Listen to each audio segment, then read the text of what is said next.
पीएसटीसी cut off 2022 क्या रहेगी cut off. आप इस वीडियो के अंदर जान जाओगे कि क्या रहेगी कट ऑफ। कट ऑफ में भारी गिरावट आने की संभावना है। पीएसटीसी 2022 के अंदर काउंसलिंग प्रक्रिया किस प्रकार होगी, इसके अंदर आपको विस्तार से बताया जाएगा कि आवश्यक डॉक्यूमेंट कौन कौन से आवश्यक डॉक्यूमेंट होंगे जो काउंसलिंग के लिए आवश्यक हैं। आगे की प्रक्रिया क्या होगी, यानी काउंसलिंग रिजल्ट के बाद क्या प्रक्रिया है कि हम काउंसलिंग अच्छे से करवाएं, क्या करवाएं। तो उस सभी की चर्चा आज हम करने वाले हैं।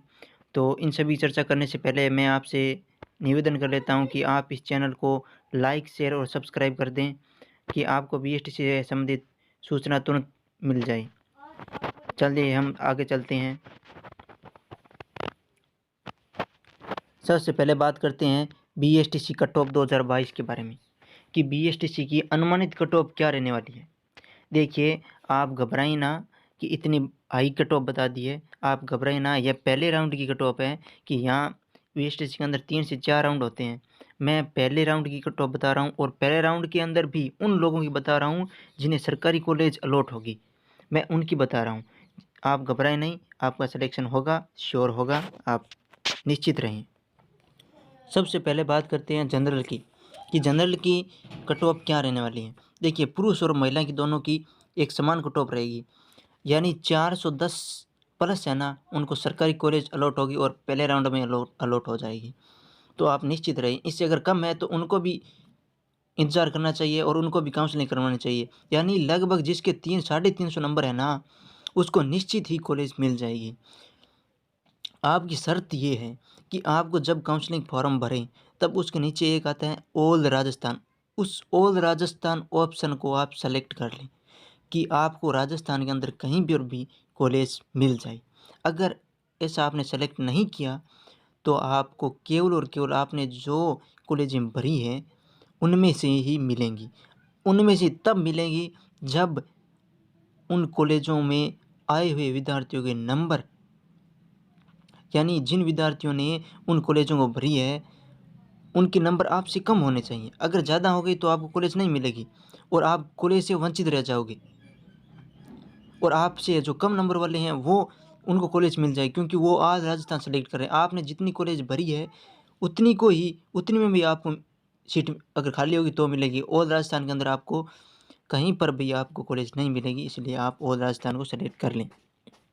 उसके बाद दूसरे नंबर पर बात करते हैं हम ओबीसी की कट ऑफ क्या रहने वाली है फर्स्ट राउंड के अंदर। फर्स्ट राउंड के अंदर ओबीसी कट ऑफ यह रहने वाली है कि 400 प्लस जिसके नंबर है उसको पहले राउंड में ही सरकारी कॉलेज अलॉट हो जाएगी। और यही बात महिला की है। महिला और पुरुष दोनों की ओबीसी और जनरल सेम रहने वाली है। और हम बात करते हैं ईडब्ल्यूएस के अंदर पुरुष और महिला की दोनों की समान रहने वाली है और कितनी रहेगी 380 प्लस। अगर जिसके 380 प्लस है ना, उसको सरकारी कॉलेज मिल जाएगी। और आप निश्चित रहें, आप काउंसलिंग जरूर करवाएं। एमबीसी के अंदर पुरुष की कट ऑफ रहेगी 350 प्लस। अगर एमबीसी कोई विद्यार्थी जिसके अंक 350 प्लस है तो उसको सरकारी कॉलेज मिल जाएगी। तो आप निश्चित रहिए। और इसके अंदर एमबीसी के अंदर महिला की बात करते हैं कि महिला की 10 नंबर कम कर लीजिए, यानी 340 प्लस जिस महिला के अंक आ रहे हैं उसका सिलेक्शन श्योर हो जाएगा, वही सरकारी कॉलेज में और पहले राउंड में हो जाएगा। आप निश्चित रहें। आप काउंसलिंग ज़रूर करें और काउंसलिंग में विशेष ध्यान रखें कि आज राजस्थान सेलेक्ट करें। मैं बार बार इसी बिंदु को हाईलाइट कर रहा हूँ कि आप बोल रहा हूँ कि आप ऑल राजस्थान सेलेक्ट करें काउंसलिंग प्रक्रिया का जब फॉर्म भरें तब। अब बात करते हैं एससी पुरुष की बात करते हैं कि पुरुष की कट ऑफ कितनी जाने वाली है। पुरुष की 320 प्लस कट ऑफ जाने वाली है, यानी पुरुष की 320 प्लस कट ऑफ जाएगी। यानी जिसके 320 प्लस हैं उसको पहले राउंड के अंदर पहली चॉइस आपको मिल जाएगी। और इसी के अंदर महिला की बात करते हैं, एससी के अंदर महिला की बात करते हैं कि 305 प्लस जिसके अंक हैं उसका सिलेक्शन श्योर हो जाएगा, प्लस उसकी फर्स्ट चॉइस में उसको कॉलेज अलॉट हो जाएंगे और पहली राउंड में हो जाएंगे। अब बात करते हैं एसटी की। एसटी के अंदर पुरुषों की कट ऑफ क्या जाने वाली है। पुरुषों की कट ऑफ जाने वाली है 300 प्लस, यानी जिसके 300 प्लस है या अगर एसटी के अंदर 250 भी है ना तो भी हो जाएगा। अगर आपने ऑल राजस्थान सेलेक्ट कर रखा है तो 300 प्लस है ना, निश्चित ही 300 प्लस है ना, उसको पहले राउंड में ही कॉलेज मिल जाएगी पुरुषों के अंदर, पुरुषों को। अब बात करते हैं महिला की। एसटी के अंदर महिला की बात करते हैं कि महिला को कितने अंक लाने होंगे, यानी महिला को सेम टू सेम यानी 300 प्लस अंक है तो उसको पहले राउंड में पहली चॉइस के अंदर कॉलेज अलॉट हो जाएगी। तो आप विशेष रूप से इस बात का ध्यान रखें कि आप जब काउंसलिंग प्रक्रिया करवाने जाओ तो उसके अंदर काउंसलिंग प्रक्रिया का जो फॉर्म होता है उसके अंदर आल राजस्थान सेलेक्ट कर लें। इन मित्र वालों को कह दें कि मेरा यहाँ आल राजस्थान सेलेक्ट कर दो। तो क्या कुछ ऐसे ई मित्र वाले होते हैं जो आल राजस्थान सेलेक्ट नहीं करते हैं क्योंकि उन्हें पता नहीं होता है। ऐसा हो जाता है ना तो आपको कॉलेज आप कितने भी ज़्यादा नंबर क्यों ना हो लेकिन आपको कॉलेज अलॉट नहीं होगी। तो आप इस भ्रम में ना रहें कि मेरे इतने नंबर है तो मैं वो राजस्थान सेलेक्ट नहीं करूँगा। मैं आपसे निवेदन कर रहा हूँ कि आप वो राजस्थान सेलेक्ट ज़रूर करें। चलिए अब हम कट ऑफ की बात कर लिए। बीसीसी का अनुमानित कट ऑफ क्या रहेगी, तो ये अनुमानित कट ऑफ है। तो आप इसको अगर इससे कम है यानी देख लिए आप, मैं एक बात आपको बता देता हूँ कि जिसके 300 प्लस नंबर है ना उसको 2022 की बीटीसी रिजल्ट 2022 आया है उसके अंदर कॉलेज मिल जाएगी। मैं बार बार कह रहा हूँ जिसके 300 प्लस है ना उसको कॉलेज मिल जाएगी। क्यों मिलेगी वो हम आगे चर्चा करेंगे। तो चलिए अब हम आगे चलते हैं। अब देखिए जब आप बीएसटीसी काउंसलिंग करवाओ तब उसके अंदर कौन कौन से डॉक्यूमेंट चाहिए, आवश्यक दस्तावेज क्या चाहिए या आवश्यक डॉक्यूमेंट क्या चाहिए। देखिए हम बात कर रहे हैं उसमें आप जब ई मित्र पर जाओ तो उससे पहले आपको क्या क्या डॉक्यूमेंट लेकर जाने हैं। विशेष रूप से आपको क्या लेकर जाना है, बीएसटीसी रिजल्ट मार्कशीट, यानी बीएसटीसी जो रिजल्ट आया था उसकी जो मार्कशीट है उसको लेकर जाना है। यानी आपने जो ऑनलाइन आपका रिजल्ट आया था कि मेरे इतने नंबर बने हैं, उस जो मार्कशीट निकली थी ना ऑनलाइन, उस मार्कशीट को आप डाउनलोड कर लें और एक प्रिंट निकलवा कर ले जाएं। वो मार्कशीट आपको चाहिए। एक ये चाहिए, एक आपको 10वीं की मार्कशीट चाहिए, 12वीं की मार्कशीट चाहिए, आधार कार्ड आपका चाहिए, जाति प्रमाण पत्र आपका चाहिए। आप अभी जाति प्रमाण पत्र नहीं बनाया है तो आप बनवा लें और 6 महीने माह से पुराना नहीं होना चाहिए। आप काउंसलिंग प्रक्रिया से बाहर हो जाओगे, आप ध्यान रख लेना। इस पर विशेष ध्यान दें और 6 ओबीसी वालों को विशेष ध्यान दें कि 6 माह से जाति प्रमाण पत्र पुराना नहीं होना चाहिए। आज अभी भी जाति प्रमाण पत्र के लिए ऑनलाइन अप्लाई कर दें, ध्यान दें विशेष रूप से। और ईडब्ल्यूएस वालों को एक वर्ष से ज़्यादा पुराना नहीं होना चाहिए ईडब्ल्यूएस सर्टिफिकेट। उसके बाद बात करते हैं मूल निवास। 6 नंबर आता है मूल निवास प्रमाण पत्र, यानी मूल निवास प्रमाण पत्र आपके पास होना चाहिए। मूल निवास प्रमाण पत्र अभी तक नहीं है तो आप बनवा लें क्योंकि मूल निवास प्रमाण पत्र एक बार ही बनता है, बार बार नहीं बनता। अगर आपके डिजिटल है यानी जो हम ई मित्र से बनवाते हैं जिसके अंदर साइन किया हुआ आता है, जैसे एक टिक मार्क होता है ना वो है, यानी पीले कलर का एक हमें ई मित्र वाला निकाल कर देता है। अगर वो है तो आपको मूल निवास बनाने की ज़रूरत नहीं है। अगर वो है ऑफलाइन वाला, यानी जो पेज पर हमने जैसे फ़ोटो चिपका ली सरपंच के रुपए साइन करवा लिया और हमारा मूल निवास बन गया, ऐसा मूल निवास नहीं चलेगा आपका। डिजिटल मूल निवास प्रमाण पत्र है तो ही चलेगा। उसके बाद आपकी फ़ोटो होना चाहिए और आपका साइन होना चाहिए क्योंकि दोनों अपलोड होंगे। ये आवश्यक दस्तावेज़ हैं, आप इनको एक बार अवश्य देख लें और इसको लेकर साथ में लेकर जाएँ।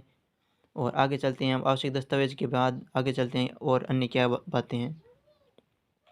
अब देखिए काउंसलिंग प्रक्रिया शुरू कब होगी, ये आपके विशेष प्रश्न है। इन प्रश्नों को लेकर मैं आपके सामने हाजिर हूँ। देखिए नंबर 1 पर प्रश्न है कि काउंसलिंग प्रक्रिया शुरू कब होगी, काउंसलिंग प्रक्रिया कब शुरू होगी।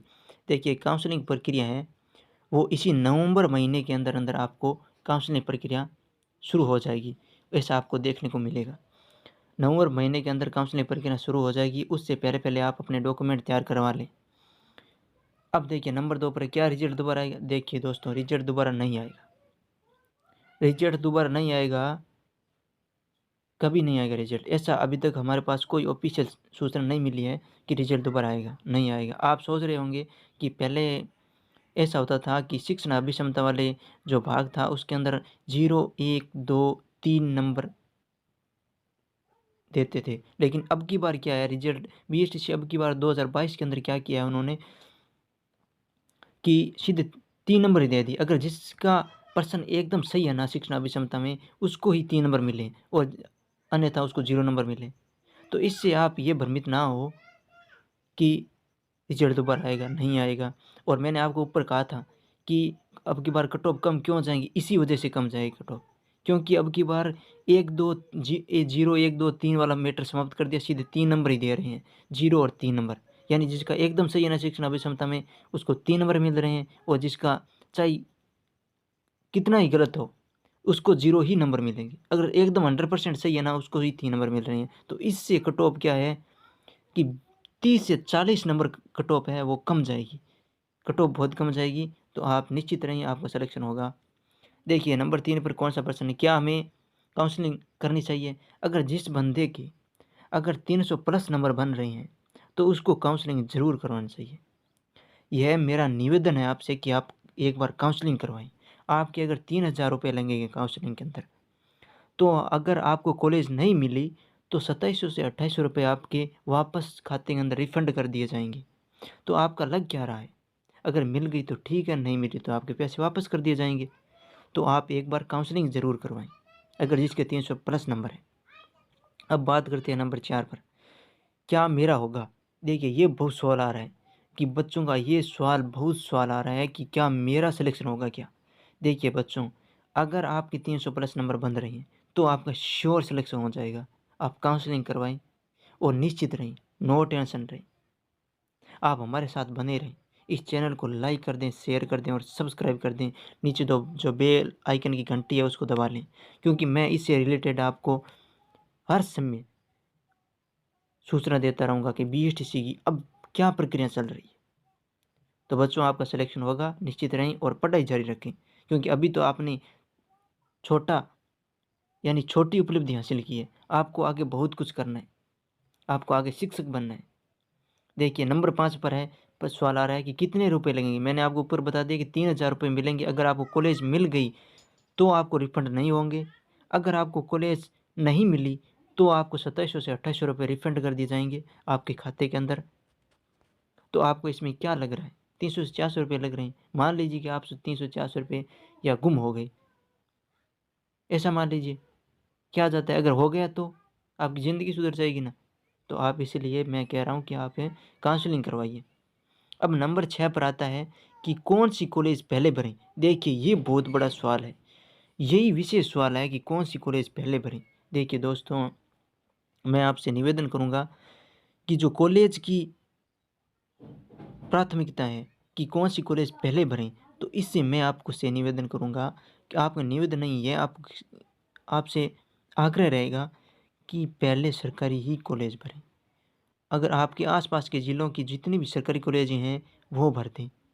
अगर आपको बाहर नहीं जाना पसंद है और आप अपने ज़िले में ही रहना चाहते हो, तो आप अपने ज़िले की पहले सरकारी कॉलेज भरें, जैसे डाइट होती है सरकारी, उस डाइट को भर लें। ई-मित्र वालों को कह देना कि डाइट सरकारी कॉलेज भर दो ऊपर पहले-पहले, और उसके बाद आप प्राइवेट कॉलेज भर दो अपने ज़िले की, जो नज़दीक है। उसके बाद आपके ज़िले के नज़दीक कौन-सा ज़िला है, उनकी डाइट कॉलेज भर दो और उनकी प्राइवेट कॉलेज भर दो। उसके बाद और आपके पड़ोसी ज़िले कौन-कौन से हैं जो आपके नज़दीक रहेंगे, उनकी diet college plus private college भर दो।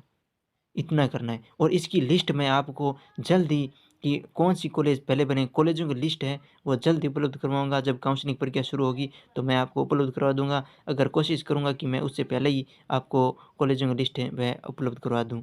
तो दोस्तों आप हमारे साथ बने रहें और इस चैनल को लाइक कर लें, शेयर कर लें और सब्सक्राइब कर लें, क्योंकि मैं बीएसटीसी की जो जितनी भी प्रक्रिया हैं, काउंसलिंग प्रक्रिया हैं और भी जितनी भी सूचनाएँ हैं वो आपको देता रहूँगा कि अब बीएसटीसी 2022 के अंदर क्या चल रहा है और आपको अब क्या करना चाहिए। क्योंकि मैं बीएसटीसी कर रखी है और मैं अभी वर्तमान में शिक्षक के पद पर कार्यरत हूँ। तो मैंने हाल में बीएसटीसी की है। तो आपको, क्योंकि जिस मार्ग से गया हुआ होता है ना, उसको ज़्यादा पता होता है बजाय जो अब जा रहा है। तो आप इस चैनल को लाइक कर लें, शेयर कर लें और सब्सक्राइब कर लें। बेल आइकन की घंटी को ज़रूर प्रेस करें दोस्तों। नमस्कार दोस्तों, धन्यवाद दोस्तों। जय हिंद, जय भारत।